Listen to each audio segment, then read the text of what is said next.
नमस्कार। राजधानी दिल्ली में क्राइम का बढ़ता ग्राफ सवालों के घेरे में है। आम आदमी पार्टी के संयोजक अरविंद केजरीवाल ने आज प्रेस कॉन्फ्रेंस की और केंद्र सरकार पर हमला बोला। केजरीवाल ने कहा कि दिल्ली की कानून व्यवस्था बेहद खराब है। ये केंद्रीय गृह मंत्रालय की नाकामी है। कानून व्यवस्था पर केजरीवाल के सवाल इसलिए भी अहम हैं क्योंकि पिछले दिनों दिल्ली में गैंग वॉर की कई घटनाएं सामने आई हैं। 10 दिन में 8 शूटआउट हुए, जिसमें 6 लोगों की जान चली गई। दिल्ली में फायरिंग, धमकी वसूली की घटनाएं जैसे आम हो गई हैं। 8 नवंबर को वेलकम इलाके में युवक को गोली मारी गई। उससे पहले 6 नवंबर को छावला और मीरा बाग में फायरिंग हुई। सोनिया विहार में भी एक शख्स की गोली मारकर हत्या कर दी गई।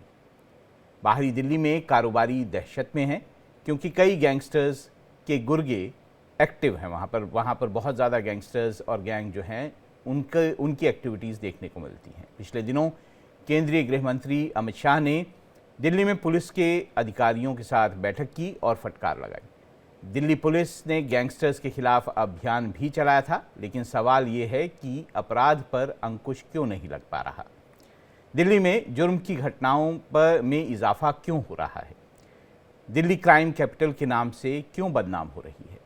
इसी मुद्दे पर आज अपने मेहमानों के साथ चर्चा करेंगे, लेकिन पहले आपको एक रिपोर्ट दिखाते हैं।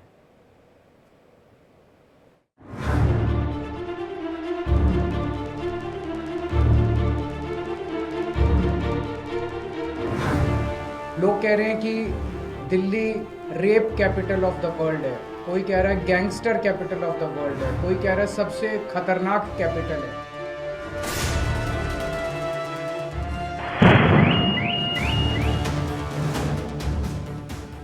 विधानसभा चुनाव से पहले दिल्ली में कानून व्यवस्था के मुद्दे पर राजनीति गर्म हो गई है। दिल्ली के पूर्व सीएम और आम आदमी पार्टी के संयोजक अरविंद केजरीवाल ने केंद्र सरकार पर बड़ा हमला बोला है। केजरीवाल ने कहा कि पिछले 1.5 साल से दिल्ली की कानून व्यवस्था ध्वस्त है। गैंग वॉर, रंगदारी और महिलाओं के साथ गैंग रेप की बढ़ती घटनाएं खौफ पैदा करती हैं। लेकिन दिल्ली के लोगों की सुरक्षा की जिम्मेदारी आपने केंद्र सरकार को दी थी और केंद्र सरकार में ये सारी जिम्मेदारी केंद्रीय गृह मंत्री अमित शाह जी के ऊपर जाती है। अमित शाह जी की जिम्मेदारी है दिल्ली को सुरक्षित रखने की। अमित शाह जी की जिम्मेदारी है दिल्ली में कानून व्यवस्था को बनाए रखने की।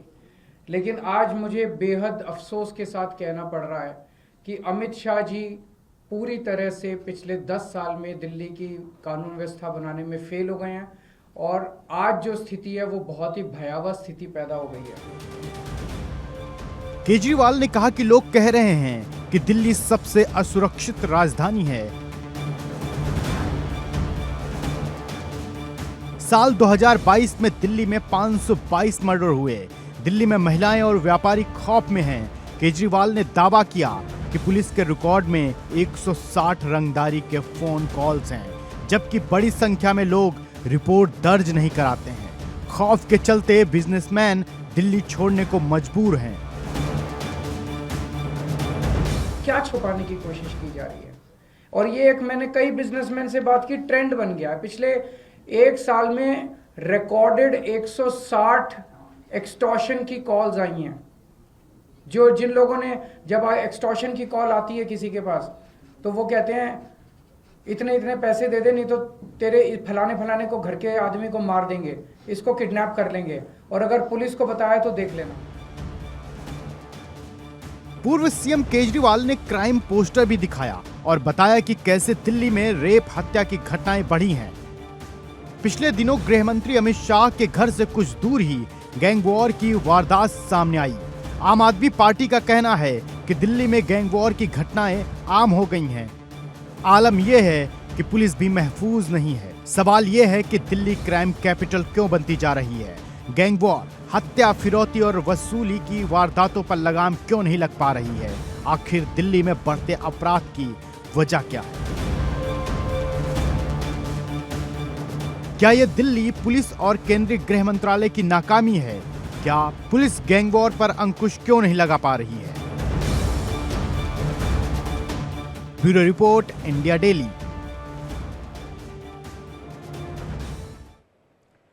तो जैसा कि अरविंद केजरीवाल ने कहा कि क्या सच में दिल्ली की स्थिति इतनी ख़राब है, वहाँ पर जो क्राइम का ग्राफ है वो इतना बढ़ा हुआ है? क्या दिल्ली में जो लोग हैं, जो बिजनेसमैन हैं, वो अपने आप को असुरक्षित महसूस करते हैं? इसी पर चर्चा करेंगे। मेरे साथ मेहमानों का एक पैनल है। अनिरुद्ध प्रताप सिंह है, प्रवक्ता बीजेपी, निवान शर्मा, प्रवक्ता आम आदमी पार्टी, कुशाग्र सक्सेना, प्रवक्ता कांग्रेस।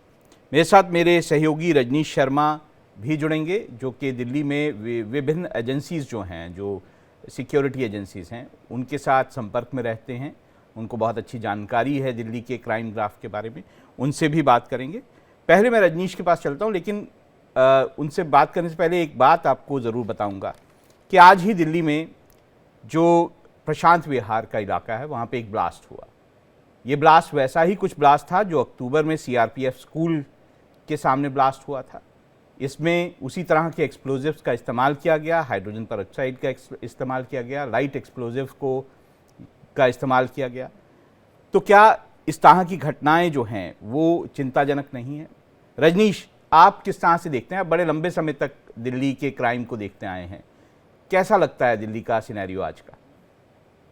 देखिए राहुल जी, पिछले 3 महीनों की अगर मैं बात करूं तो पिछले 3 महीनों में रिकॉर्ड तोड़ वारदातें दिल्ली में घटी हैं। न सिर्फ गैंगवॉर की वारदातें घटी है, बल्कि हत्या, फिरौती, रंगदारी, प्रोटेक्शन मनी या किडनैपिंग, ये तमाम ऐसी चीजें हैं जो पिछले 3 महीनों में रिकॉर्ड तोड़ दर्ज की गई हैं। और अब 20 अक्टूबर को पिछले महीने जब सीआरपीएफ प्रशांत, यही इलाका जहां पर आज धमाका हुआ है, इसी इलाके में सीआरपीएफ स्कूल के बाहर एक लो इंटेंसिटी का धमाका हुआ था। उसकी जांच एनआईए इस समय कर रहा है, लेकिन अभी तक एनआईए के हाथ भी खाली हैं। उसके ठीक 1 महीने कुछ दिन के बाद आज सुबह तकरीबन 11:48 पर एक बार फिर जो एक धमाका हुआ, प्रशांत विहार में ही ये धमाका हुआ। वीर सावरकर जो पार्क है उसके बाहर ये धमाका हुआ। हालांकि राहुल जी, गनीमत ये रही कि पहले वाले धमाके में और आज के धमाके में कोई बड़ी जानमाल की हानि नहीं हुई, लेकिन एक शख्स जो वहां पर अपनी गाड़ी ठीक करा रहा था वो जरूर उसमें घायल हुआ मामूली रूप से, जिसे पुलिस अस्पताल ले गई। वहां पर इलाज के बाद उसको छुट्टी दे दी गई।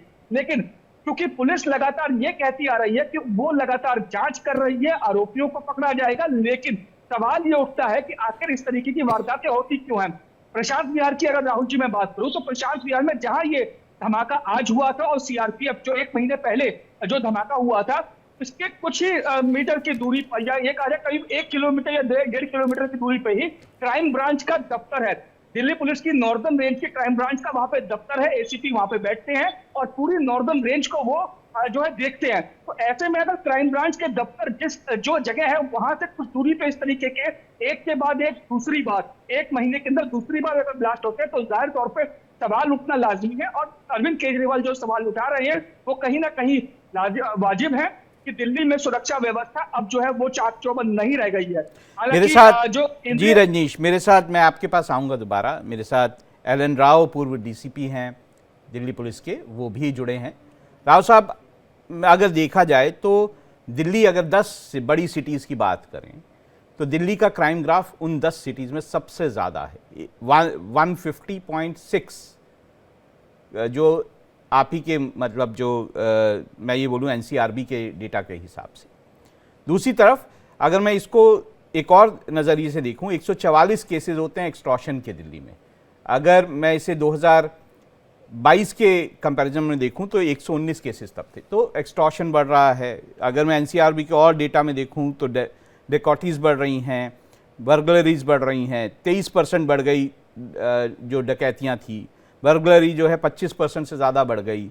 और अगर मैं इसे 2022 के डेटा से करता हूं तो 45%, 60% इस तरह से बढ़ा है ग्राफ। आप क्या मानते हैं, आखिर ये अचानक दिल्ली में क्या होने लग गया? ये वैसे तो सीरियस बात है, मैं इसको ये कहूँ कि नहीं बढ़ नहीं रहा, ये तो बिल्कुल बेमाने बात होगी। डेफिनेटली क्राइम ग्राफ बढ़ा है और क्राइम का दूसरा खास तौर से ये जो एक्सटॉर्शन और गोली चलने की वारदात हैं ये सब बढ़ी हैं।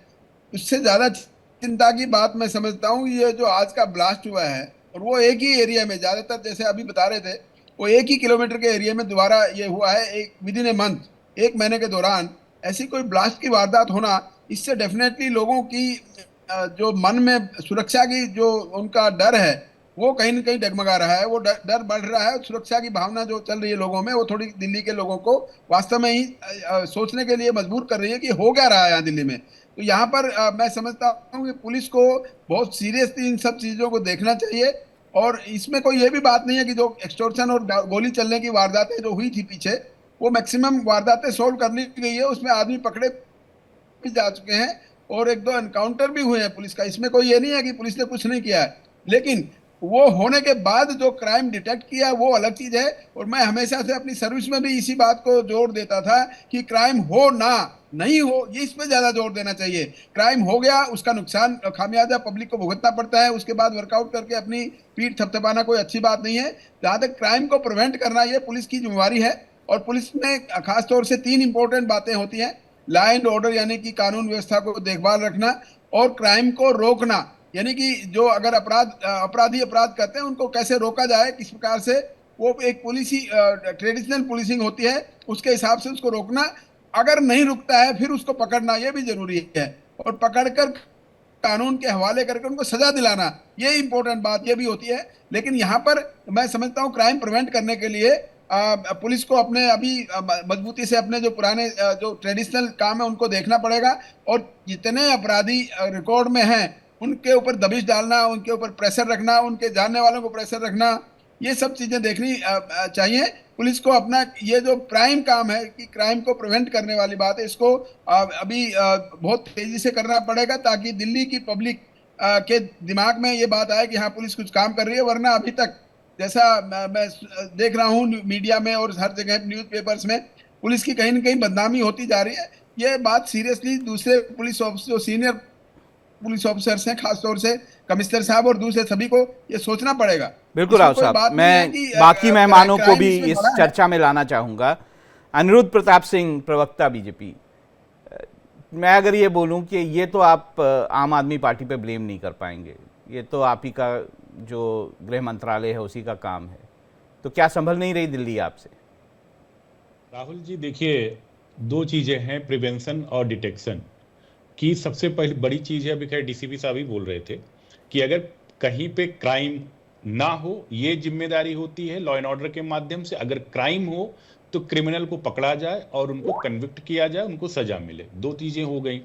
2014 के पहले इसी दिल्ली के अंदर हर जगह बम ब्लास्ट हो जाया करते थे। चलिए, मैं अब आपने 2014 का जिक्र किया तो अब मैं आपको डेटा दूंगा, उसी आप ही के पास आऊंगा। मैं आपको डेटा देना चाहूंगा, ऐसे नहीं कि आप कुछ भी बोले।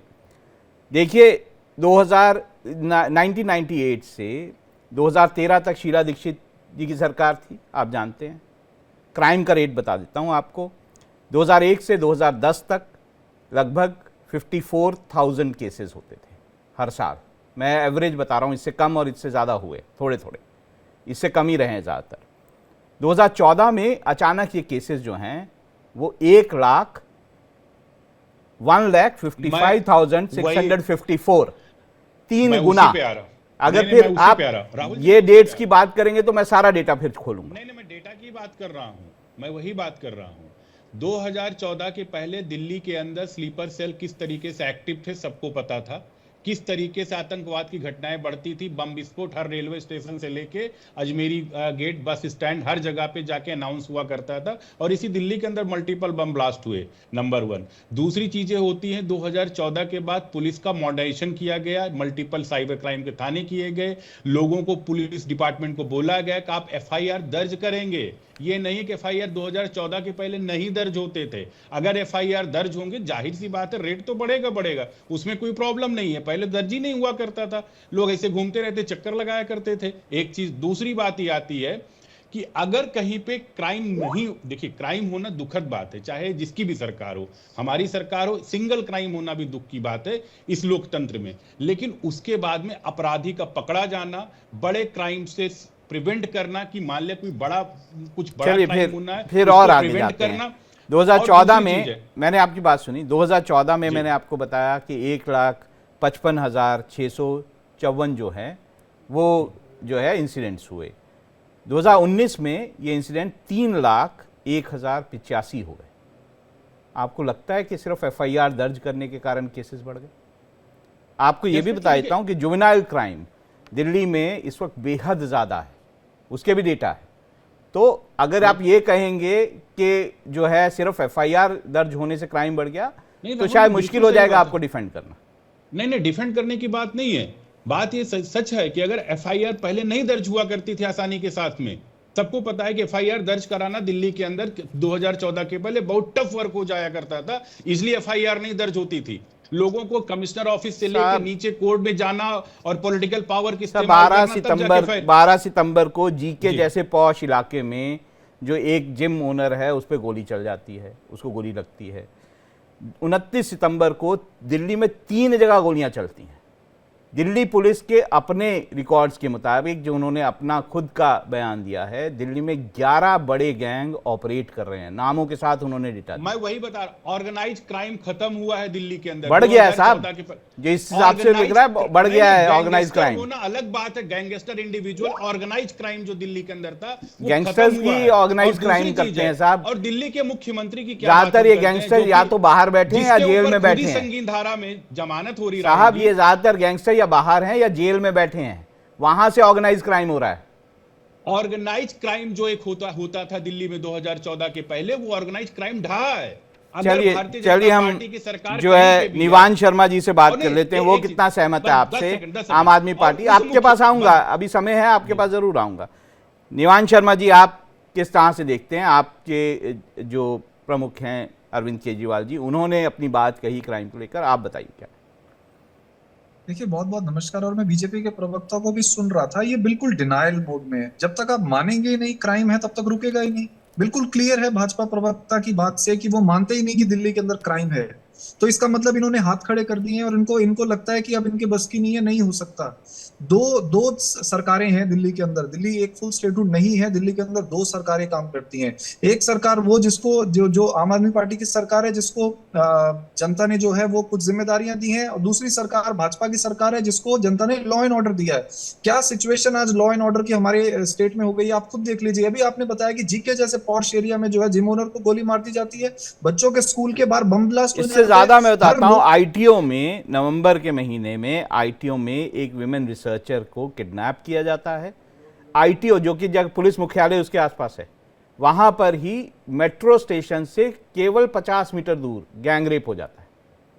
तो पुलिस जो है कार्रवाई कर रही है या पुलिस अपना काम कर रही है, ये सब इनसे पता। मैं और इंसिडेंट्स आपको गिनवाता जा सकता हूं, किस तरह से कहां किस तरह से व्यापारियों पे गोली चली, कहां पे क्या हुआ, मैं पूरी लिस्ट दे सकता हूं आपको पिछले महीनों। तो ये जो है बहुत ही संगीन, मतलब बहुत ही मुश्किल माहौल है। जी, आप बोल रहे थे निवान जी, मैंने बीच में रोका आपको। देखिए, एक और सर इस पे एक आपने बहुत अच्छे से आपने डेटा बता दिया, मुझे डेटा बताने की जरूरत नहीं है। एक मैं छोटी सी चीज बता सकता हूं कि आज ये जितने भी क्राइम हो रहे हैं दिल्ली के अंदर, जो हजारों क्राइम रोज हो रहे हैं, वो माननीय हमारे देश के होम मिनिस्टर साहब के 25 किलोमीटर के रेडियस के अंदर हो रहे हैं। आप देख लीजिए, जिनके ऊपर पूरे देश की क्राइम की जिम्मेदारी है, पूरे देश के लॉ एंड ऑर्डर की जिम्मेदारी है, उनके घर के 25 से 30 किलोमीटर रेडियस में ये सारे क्राइम हो रहे हैं। आप सोचिए किसका फेलियर है, कौन जिम्मेदार है इसका? अगर बच्चे घर से निकल रहे हैं और उनके माँ बाप को ये पता लग रहा है कि स्कूल के बाहर बॉम्ब ब्लास्ट हो गया, आप सोचिए क्या बीती होगी उन पेरेंट्स के ऊपर। आज मैं आपको बहुत हैरान करने वाला एक इंसिडेंस बताता हूँ, जो शायद इन लोगों ने अभी तक रिकॉर्ड भी नहीं किया। एक कॉलोनी के अंदर सीवर लाइन की पाइप्स आई दिल्ली के अंदर, दिल्ली सरकार ने पाइपलाइन डालने के लिए भेजा। सुबह रात को लोग सोए, सुबह उठे तो बाहर से सारी पाइपलाइन गायब थी। आप सोचिए ये हो रहा है दिल्ली के अंदर। ठीक है, मैं कांग्रेस प्रवक्ता को भी इसमें लाना चाहूंगा। मैंने शीला दीक्षित जी के टेन्योर की बात की। आप आज जो ये क्राइम ग्राफ दिल्ली में बढ़ता नजर आ रहा है, उस पर क्या कहना चाहेंगे?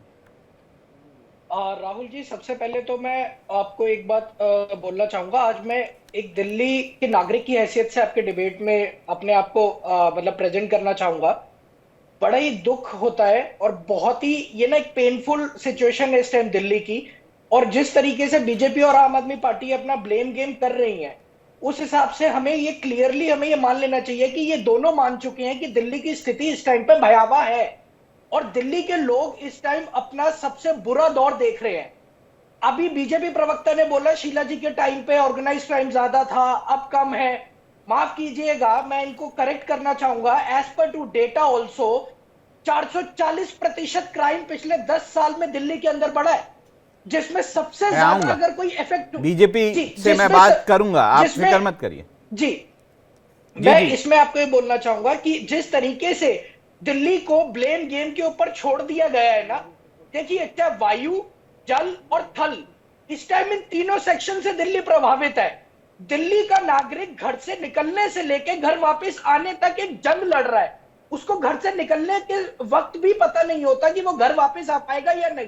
इस टाइम दिल्ली का जो बुरा हाल हुआ पड़ा है, चाहे वो विदेश में हमारा नाम खराब हो रहा है, देश में हमारा नाम खराब हो रहा है, एक दिल्ली वाला होने के नाते जी, जी। दिल्ली वाला की अनिरुद्ध जी, आप जवाब दे सकते और हैं, जो उसके बाद मैं एलन राव साहब के पास दिल्ली को जाऊंगा। धराशायी कर रखा है। जी, अनिरुद्ध जी, आप जवाब दे सकते हैं, उसके बाद एलन राव साहब के कांग्रेस पास के वो जाऊंगा। होम मिनिस्टर जब 26/11 में इतना बड़ा आतंकवादी हमला हुआ, तब तो बैठ के क्या सूट बदल रहे थे, तो ये तो वो बात ना सूट करें, हम इनको नहीं शोभा बदल नहीं रहे देती। थे। और सूट उसके अब छोड़ बावजूद दीजिए, वो हमने मीडिया के प्रॉपर अंदर है, खूब अब प्रिकॉशंस देखिएगा, लिए। क्लिप चला चला के दिल्ली को करो।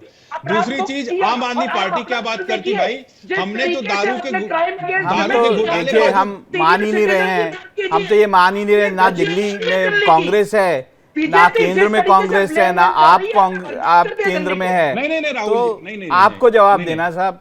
नहीं, बिल्कुल, मैं वही कह रहा हूं कि हम तो दारू के राहुल जी, दलालों मुझे को भी एक उठा के मिनट जेल दीजिए। के आपको अंदर शाकली भेज जी दिए मैं हैं, आऊंगा, नंबर वन। देखिए एक एक करके बात करेंगे तो सबकी बात हो पाएगी। मैं आऊंगा आपके मैंने- पास। अनिरुद्ध जी से बात सुन लेते हैं, और बड़ी बेशर्मी अनिरुद्ध जी से बात सुन लेते हैं, मैं आपके पास आऊंगा कुछ। अनिरुद्ध जी, देखिए, हम लोग तो क्या कहते हैं, दारू के दलालों को भी जेल के अंदर भेज दिए। मुख्यमंत्री जी खुद उनके ऊपर संगीन धाराएं लगी हैं। उनके शिक्षा मंत्री आए और पाठशाला बनाने की जगह मसाला बेवड़े पैदा करने लग गए। ये पाठशाला बना के, जहां पाठशाला का उद्घाटन करना चाहिए, वहां पे मसाला का उद्घाटन करने लग गए थे। और उसके बाद ये कहते हैं दिल्ली की बात कर रहे हैं। आपके पास में जो चीजें हैं, आपके पास जल निगम आपके पास में है, वहां पे 72,000 करोड़ घोटाला करके बैठे हुए हैं। दिल्ली के चारों एग्जिस्ट पॉइंट पे हम जो है सीरियस क्राइम, हम जो है उस क्राइम पे बात करें जो डे टू डे क्राइम है, फाइनेंशियल क्राइम्स पे, फाइनेंशियल क्राइम्स पे हम बात नहीं कर रहे हैं अभी। मैं कर सकता हूं उस पे भी बात, मैं उस पे भी बात कर सकता हूं। फाइनेंशियल, देखिए अनिरुद्ध जी, मैं फाइनेंशियल क्राइम्स पे भी बात कर सकता हूं, लेकिन ये अभी जो हम डे टू डे क्राइम है, जो हीनियस क्राइम्स है, उस पे बात हो रही है। जो व्यक्ति शराब के घोटाले का आरोपी है, संगीन धाराओं में है, जमानत पे है, उसके मुंह से बात शोभा नहीं करती है। चारों एग्जिस्ट पॉइंट पे देखिए, कूड़े का पहाड़ बना के रखे हैं, वादा करके आए थे। तो किस मुंह से आम आदमी पार्टी चर्चा कर रही है? तो आप अजीत पवार जैसे लोगों को लेते हैं, उन पे मुकदमे नहीं थे। आप बाकी सब लोगों को लेते हैं, उन पे मुकदमे नहीं थे। मैं गिनवा सकता हूं नाम आपको, फाइनेंशियल क्राइम्स उनके मुकदमे थे। भारत की सनातन तो फिर ये देखिए, ये कहना, इसीलिए मैं कह रहा हूं दिल्ली पे रहें, दिल्ली पे रहें, दिल्ली में भी खास तौर से हीनियस क्राइम्स पे रहें, ज्यादा अच्छा रहेगा। नहीं, हीनियस क्राइम नहीं, शराब का घोटाला है, क्या कहते हैं अरविंद, फाइनेंशियल क्राइम्स हैं साहब, मैं मानता हूं फाइनेंशियल क्राइम्स की बात हो रही है। हीनियस क्राइम से बात करें, मर्डर, डेकॉटी, ये सारी बातें करेंगे, गोलियां चलना, इस पे बातें करें। अगर उस पे बातें करेंगे लंबी हो जाएगी। नहीं, मैं कह रहा हूं कि चीफ राहुल जी, मेरे को 2 मिनट का समय एलिगेशन लगा हुआ है। मैं पहले एलन राव साहब के पास जाऊंगा, फिर कुशाग्र आपके पास आऊंगा। राव साहब, दिल्ली पुलिस को बड़ा एफिशिएंट माना जाता है। दिल्ली पुलिस ने दिल्ली में जहां तक आतंकवादी घटनाएं हैं उसे रोकने में ज़बरदस्त कामयाबी हासिल की है। ऐसे में आज ऑर्गेनाइज क्राइम को रोकने में दिल्ली पुलिस क्यों नाकाम है? राहुल जी, आपको मैं थोड़ा सा पीछे लेके चलता हूं। एक जिक्र हुआ था 2014 से पहले की बात, इसमें कोई डाउट नहीं है। 2014 से 2024 तक कोई आतंकवादी घटना दिल्ली में हो नहीं पाई है। उसका श्रेय डेफिनेटली हमें अपनी केंद्रीय सरकार को जाता है। मैंने अभी भी दे दिया, मैंने अभी भी उनको श्रेय दिया कि दिल्ली पुलिस और केंद्र सरकार ने बड़े सक्सेसफुली आतंकवाद को कंट्रोल किया। मैं सुन रहा हूं। मैं अब आपको गैंगस्टर्स की क्राइम की बात करता हूं। एक टाइम था जब गैंगस्टर दिल्ली में आते हुए सोचते थे कि जाएं कि ना जाएं। आप भी याद होगा, आप भी क्राइम में काफी रिपोर्टिंग किया है, तो आपको पता होगा कि दिल्ली में जब एनकाउंटर का जमाना था, मतलब क्रिमिनल्स को चुन चुन कर उनको पकड़ने की कोशिश की जाती थी। वो अगर नहीं पकड़े जाते थे, वो गोलियां चलाते थे, तो उनके ऊपर गोलियां चलती थी। तो वो एक वक्त था जब क्राइम के करने वाले क्रिमिनल्स को 10 बार दिल्ली में घुसने सोचना पड़ता था, क्राइम करने के लिए सोचना पड़ता था। वो बात अभी कहीं ना कहीं कुछ कमी नजर आ रही है। इसलिए जो गैंगस्टर्स के हौसले थोड़े बढ़े हुए हैं, और पुलिस को अब चाहिए कि अपनी वही शक्ति दोबारा जो हमने 95 से 2003-4 तक की थी, उस शक्ति को दोबारा से वापस लाएं, अपने ऑफिसर्स का मोरल अप करें, और ताकि क्रिमिनल्स को रोकने के लिए इनकी हिम्मत बढ़े। और वो दोबारा से क्रिमिनल्स पर हावी हो जाए। लेकिन अभी ऐसा लग रहा है कि क्रिमिनल्स दिल्ली पुलिस पे हावी हो रही है। इस जी, वक्त जी। सोचने की जरूरत है। कुशाग्र जी, मैंने आपको रोका था, आप बोल सकते हैं। जी राहुल जी, मैं यहाँ एक बात कहना चाहूंगा कि अनिरुद्ध जी ने जितनी बेशर्मी से अपने झूठों पे पर्दा डालने की कोशिश करी है, मैं उसमें एक बात बोलना चाहूंगा कि शीला दीक्षित जी की तारीफ तो भाजपा खुद करती फिरती है। संसद में चाहे निर्मला सीतारमण हो या इनके दिल्ली के स्थानीय नेता हो, शीला मॉडल को तो ये खुद प्रपोज करते हैं और ये खुद आगे आके बताते हैं कि शीला जी की दिल्ली आज भी दिल्ली वाले याद करते हैं। और मैं आपको एक बात, दिल्ली वाला होने के नाते मेरी बात अधूरी रह गई थी, मेरा खुद का फोन मेरे घर के नीचे से स्नैच हुआ है। आज की डेट में दिल्ली के अंदर स्नैचिंग की वारदात हो या चोरी चकारी की वारदात हो या पॉक्सो एक्ट में बच्चों के ऊपर सेक्सुअल ऑफेंस की बात हो, आप देखिए दिल्ली में पिछले 10 साल में चौतरफा जो इन्होंने विकास किया है ना क्राइम के क्षेत्र में, इनको शर्म आनी चाहिए कि जहां इन्हें अपनी गलती मान लेनी चाहिए, वहां पे ये ब्लेम गेम खेल के भी अपने झूठ पे पर्दा डाल रहे हैं और ये कह रहे हैं पहले क्या था अब क्या था। लास्ट 10 साल से पूर्ण बहुमत केंद्र सरकार में हो, आपने क्या प्रिवेंशन, क्या आपने मेजर्स लिए दिल्ली की कानून व्यवस्था को सुधारने के लिए? दिन प्रतिदिन क्राइम अगेंस्ट विमेन दिल्ली में बढ़ता चला जा रहा है। शाम को 7 बजे के बाद महिलाएं अंधेरा होने के बाद दिल्ली में निकलने से डर रही है। पूरे देश में विदेश में हमारी दिल्ली बदनाम हो रही है, रेप कैपिटल के नाम से जानी जा रही है, ह्यूमन ट्रैफिकिंग बढ़ रही है, जी, साइबर क्राइम बढ़ रहा जी, है। निवान शर्मा जी को लाऊंगा। निवान जी आपसे बात नहीं हुई, आप इस सारी डिबेट में क्या सोचते हैं कि सच में क्या किया जाना चाहिए ताकि दिल्ली जो है सुरक्षित हो सके? देखिए, हमारा सिर्फ इतना मांगना है कि जिसका जो काम है, जैसे दिल्ली पुलिस बहुत सक्षम है क्राइम को रोकने के लिए, लेकिन दिल्ली पुलिस को सही जगह पे इस्तेमाल नहीं किया जा रहा। दिल्ली पुलिस को फ्री हैंड नहीं दिया जा रहा। दिल्ली पुलिस को लगाया गया है प्रोटेस्ट को रोकने के लिए। मणिपुर से अगर कोई प्रोटेस्ट करने दिल्ली में आता है तो पूरी दिल्ली पुलिस का बंदोबस्त उसको रोकने में लग जाता है। पूरी दिल्ली पुलिस का बंदोबस्त अगर कोई लद्दाख से प्रोटेस्ट करने है उसको रोकने, किसानों को रोकने के लिए लग जाता है। नेता अगर कोई विपक्ष प्रदर्शन कर रहा है उसको रोकने के लिए लग जाता है। तो अगर पूरी पुलिस इसी में लगी रहेगी कि जो बीजेपी के खिलाफ आवाज उठ रही है उसको रोका जाए तो क्राइम तो होगा। इनका इंटरेस्ट ही नहीं है क्राइम को रोकने के लिए। भाजपा बल्कि क्राइम को प्रमोट कर रही है। भाजपा ये कह रही है कि आप क्राइम करिए। आप जैसे अभी फाइनेंस क्राइम की बात हो रही थी, भाजपा ये कह रही है कि आप क्राइम करिए और आप बीजेपी में शामिल हो जाइए। भाजपा तो क्रिमिनल्स को सपोर्ट कर रही है। गैंगस्टर्स इनके अपने बनाए हुए गैंगस्टर्स हैं। कहाँ इनके भाजपा शासित राज्य हैं वहां पर बैठ के ऑपरेट कर रहे हैं गैंगस्टर्स। निवान जी, मैं फिर से बीजेपी प्रवक्ता को लाना चाहूंगा डिबेट में। देखिए, ऐसा भी नहीं है, क्योंकि गृह मंत्री जो अमित शाह हैं उन्होंने खुद संज्ञान लिया, वो खुद हेडक्वार्टर गए, पुलिस हेडक्वार्टर, उन्होंने पुलिस के अधिकारियों से खुद बात की, उनकी कोशिश भी है। जी अनिरुद्ध जी, आप कुछ बोल रहे थे। पहली चीज है कि कुशाग्र जी जो कह रहे थे कि शीला दीक्षित जी को मैं कुछ नहीं कह रहा था, मैं तो कह रहा था सिंधे जी, जब इनकी यूपीए 1 यूपीए 2 की सरकार थी, जब 26/11 में अटैक हुआ था तो कोट पैंट बदल रहे थे। मैं उनकी बात, शीला जी की तो बात ही नहीं कर रहा था। हाँ, जरूर ये बात हम लोग कभी कभी, एक मिनट सुन लो भाई, 10 लाख के सूट बूट की सरकार हमने, अब बोलते रहो। नहीं, वो देखिए, मैंने एक एक करके सबको समय दिया है। अनिरुद्ध जी को बोलने दीजिए। कुशाग्र जी, कुशाग्र जी, अनिरुद्ध जी को बोलने दीजिए, मैंने आपको समय दिया था पूरा। जी अनिरुद्ध जी। हम लोग तो अक्सर डिबेट में ही बोल देते हैं कि शीला जी ने जितने फ्लाईओवर बनाए उसके बाद में अरविंद केजरीवाल ने ना एक पेड़ लगाए ना एक फ्लाईओवर बनाए। शीला जी की बात ही नहीं हो रही थी, यहाँ पे शिंदे जी की बात हो रही थी। नंबर 1 बात है। दूसरी चीज है कि क्राइम होना, चाहे सिंगल क्राइम हो लोकतंत्र में, किसी की भी सरकार हो, वो अच्छी बात नहीं होती है, चाहे मेरी सरकार हो चाहे किसी की सरकार हो वो। और दूसरा चीज है, ब्लेम गेम नहीं होना चाहिए कि मणिपुर, लद्दाख, ये इनके क्राइम। आप आम आदमी पार्टी के प्रवक्ता हैं, आप कह रहे हैं कि बीजेपी जो क्रिमिनल को सपोर्ट कर रही, बीजेपी क्रिमिनल को लेके आ रही, बीजेपी क्रिमिनल को रख रही है। तो ऐसे तो हम भी कह सकते हैं कि आम आदमी पार्टी के मुखिया जो हैं उनके ऊपर संगीन धाराओं पर आरोप लगा है, और उन्होंने, क्योंकि दारू के इतने बड़े घोटाले में आरोप लगा है और सारे क्रिमिनल उसी नेक्सस से निकल के आते हैं। तो ये सब बातें पॉलिटिकल पार्टीज को चर्चा में नहीं करनी चाहिए। हाँ, अगर कहीं है तो उसको साथ मिलकर सही ढंग से। अब ये चीजें दिल्ली नहीं समझ रही। आपसे तो जल निगम का घोटाला मैंने पूछा तो आपने कहा फाइनेंशियल घोटाला हो गया। केजरीवाल जी के ऊपर संगीन आरोप लगे, नहीं भाई, पूरी पार्टी के आदमी के ऊपर आरोप, किसी पार्टी में 2-4 नेता पर आरोप लगते, इनकी पूरी पार्टी पे आरोप लगा हुआ है, और गंभीर धाराओं में, क्योंकि शराब के लेन देन में और शराब का पाठशाला। मुझे जरूर जो है वो निवान जी को मौका देना पड़ेगा। निवान जी अगर मेरे साथ नहीं है, निवान जी, चलिए कुशाग्र जी, अगर आप इस पे कुछ कहना चाहें।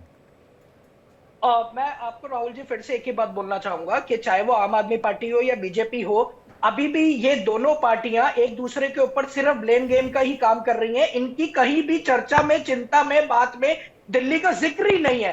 और ये दोनों यहां पे एडमिट कर चुके हैं कि ये दोनों केंद्र और राज्य सरकार दिल्ली संभालने में विफल हो चुके हैं।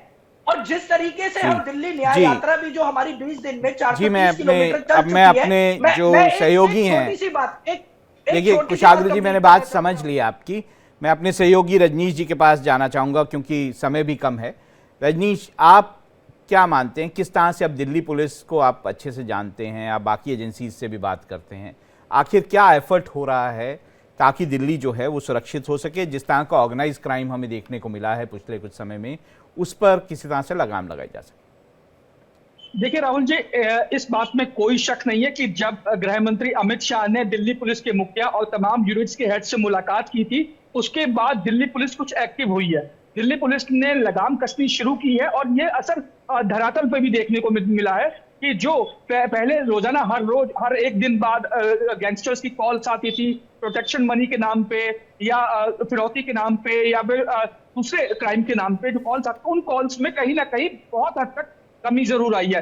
दिल्ली पुलिस को चाहिए कि वो अपने जो स्ट्रीट लेवल्स के जो उनके मुखबिर हैं उनको एक्टिव करें और उनसे जो जितनी भी इंफॉर्मेशन है वो ले। जी रजनीश जी, निवान जी हमारे से संपर्क टूट गया था, दोबारा आ गए निवान शर्मा, प्रवक्ता आम आदमी पार्टी। आप अगर कोई जवाब देना चाहते हैं, बीजेपी प्रवक्ता ने बहुत सारे आरोप आपके ऊपर लगाए थे।